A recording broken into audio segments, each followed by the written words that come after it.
Hi, my name is Miriam Bogler and I'm the founder and CEO of Project Pause.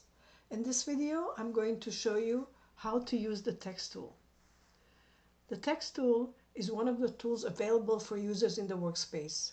Users can add text to the workspace by selecting the text tool in the operations palette. A text box is generated displaying a text editing palette, allowing users to add text by clicking to edit. The steps for using the text tool are as follows. Find the operations palette on the left. Select the text tool, second tool from the top.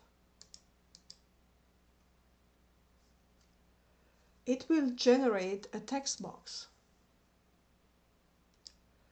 Click inside the text box and the editing palette will appear on the top.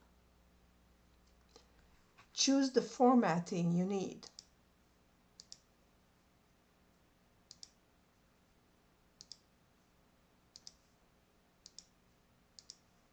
Start typing.